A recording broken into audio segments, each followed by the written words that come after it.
राधा श्री हरिवंश वल्लभ। भाइयों और बहनों, आज हम बात करेंगे उस रहस्यमय दिन की जब भगवान की कृपा से जीवन में धन, सौभाग्य और सुख के द्वार खुल जाते हैं। वह दिन है मार्गशीर्ष महीने का बुधवार, और इस दिन की अष्टमी तिथि का अपना एक अनोखा महत्व है। ऐसा कहा जाता है कि इस तिथि पर अगर कोई व्यक्ति श्रद्धा और विश्वास के साथ कुछ छोटे से उपाय करता है तो उसके जीवन की सारी दरिद्रता मिट जाती है और उसका जीवन एक नई दिशा में बढ़ता है। बुधवार का दिन स्वयं भगवान विष्णु और भगवान गणेश को समर्पित माना गया है, और जब यह दिन मार्गशीर्ष महीने में आता है, जो कि स्वयं भगवान श्री कृष्ण का प्रिय महीना है, तो इस दिन का महत्व और बढ़ जाता है। यह महीना भगवान की भक्ति, सत्य, सादगी और आत्मसंतोष का महीना माना जाता है। इस दिन अगर कोई व्यक्ति अपनी निष्ठा के साथ पूजा करता है तो उसके ऊपर न केवल धन की कृपा होती है बल्कि मन की शांति, घर में समृद्धि और जीवन में संतुलन भी आता है। अब बात करते हैं चना दाल के उपाय की। चना दाल कोई साधारण चीज नहीं है। ये मां अन्नपूर्णा का आशीर्वाद है, ये पृथ्वी तत्व का प्रतीक है और ये धन, धैर्य और स्थिरता का प्रतीक मानी जाती है। जब कोई व्यक्ति बुधवार को चना दाल का सही विधि से उपाय करता है तो ये ब्रह्मांडीय ऊर्जा को आकर्षित करता है, जो धन और समृद्धि का द्वार खोल देती है। इस दिन सुबह सूर्योदय से पहले उठें, स्नान करें और अपने घर में तुलसी के पौधे के पास दिया जलाएं। फिर भगवान विष्णु और गणेश जी की पूजा करें। अब चना दाल लें, लगभग एक मुट्ठी, उसे अच्छे से धोकर साफ करें और फिर उसमें थोड़ा सा गुड़ मिलाकर किसी गरीब व्यक्ति को दान कर दें। ये उसे छोटा सा कार्य न केवल आपको धन की ओर ले जाएगा बल्कि आपके जीवन से कई प्रकार की नकारात्मक ऊर्जा को भी दूर करेगा। कहा जाता है कि जब कोई व्यक्ति मार्गशीर्ष के बुधवार को चना दाल और गुड़ का दान करता है तो उसके जीवन में कभी धन की कमी नहीं रहती, उसकी मेहनत रंग लाने लगती है।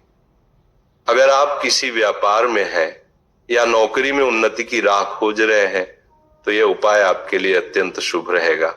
अब सवाल उठता है, क्या इस दिन व्रत रखना चाहिए? तो इसका उत्तर है हाँ, लेकिन यह व्रत कठोर नहीं होना चाहिए।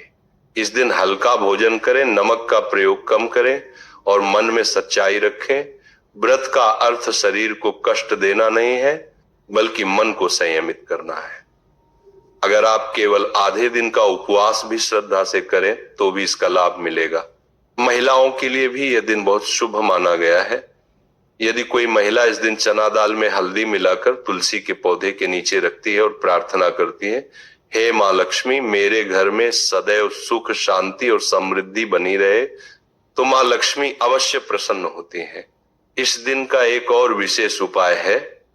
अगर आपके पास सूखी तुलसी की लकड़ी हो तो उस लकड़ी से छोटे छोटे टुकड़े बनाकर सुबह भगवान विष्णु के नाम का जाप करते हुए उसे जलाएं। ऐसा करने से घर की नकारात्मकता दूर होती है और मन में स्थिरता आती है। ये उपाय बहुत शक्तिशाली है। कभी कभी लोग कहते हैं कि इतनी छोटी छोटी चीजों से क्या होता है, तो भाइयों, यही तो विश्वास की शक्ति है। संसार में कोई भी चीज तभी काम करती है जब उसमें आपकी भावना जुड़ी हो। अगर आप चना दाल को सिर्फ एक दाना मानकर देंगे तो वो दाना ही रहेगा, लेकिन अगर आप उसे श्रद्धा से दान करेंगे तो वही दाना आपके लिए लक्ष्मी का बीज बन जाएगा। इस दिन झगड़ा न करें, किसी को दुख न दें, किसी का अपमान न करें, क्योंकि मार्गशीर्ष बुधवार का दिन वो होता है जब आपका कर्म सीधा ब्रह्मांड में गूंजता है। इस दिन जो भावना आप रखेंगे वही आपको कई गुना बढ़कर लौटेगी। अगर आप दया करेंगे तो दया लौटेगी, अगर आप प्रेम देंगे तो प्रेम बढ़ेगा। अब बात करते हैं कि क्या खाना चाहिए।